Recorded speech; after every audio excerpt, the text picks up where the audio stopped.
We want to welcome up here next another incredible voice for truth, raging against the war machine. Let's welcome Garland Nixon, political analyst and radio talk show host. Thank you for being here. Thank you, thank you. Now that we've got all of the smart people out of the way, it's my turn. Hello to Ray Epps. I think I see him right over there. Ray, nice to see you. I want to start by saying this. You know, I've been interviewed a bunch of times today, and I kept getting asked the same question. Why are you here?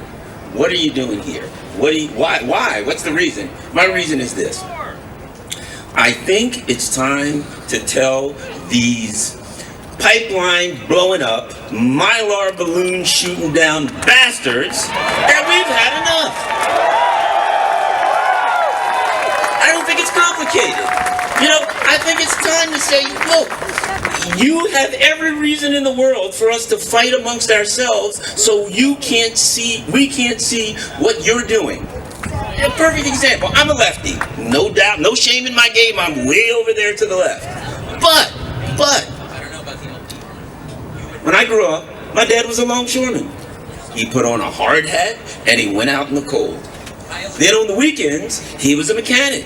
He'd lay under cars and work under cars and do things like that. Then I started a job. I became a police officer. And I was a police officer for many years. But I'm a lefty and I'm way over there, and you're not supposed to like me. I'm not supposed to be a person that you can agree with and work with. Why? Because I'm a lefty and there are some areas that we disagree. But I will guarantee you that there are people here who hear my story and say, my dad worked under a car. My dad wore a hard hat. Maybe we didn't have much, maybe we did. My dad had beagles. You know why? Because he was a rabbit hunter, and he went out and he hunted rabbits. He was in a union. He was a lefty. The longshoreman union is the left union. But there are a lot of people sitting here who hear the story and say, you know, I'm told we're not supposed to have anything in common and we're not supposed to work together.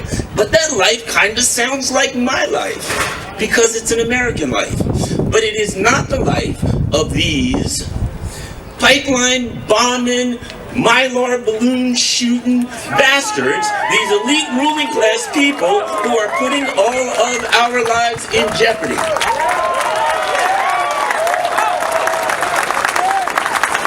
We are the ones who have more in common with each other than we do with them. And we're waking up. And the mainstream media didn't cover this. This is what? Alternative media. People are migrating to alternative media because they've had enough. They're tired of being lied to constantly. They're tired of being looked down upon by these elitists. So I'm here today to send a message to everyone. Look, there's people on the left, there's people on the right, there's going to be people that you disagree with. But if you sit down and talk to most Americans, you'll find your life is not much different than theirs. And the way you see the world is not a whole lot different than theirs. And when that happens, and it's happening now, we can come together. And we can take a government that is completely decoupled from the constituents, that does not represent us in any way, and we can force them, once again, well, if they ever did, but we can force them to do the things that we want them to do, to work for us, and we can stop this war machine, and that's what we're going to do. This is the beginning of it. It's going to happen. Thanks, everybody. Free Julian Assange!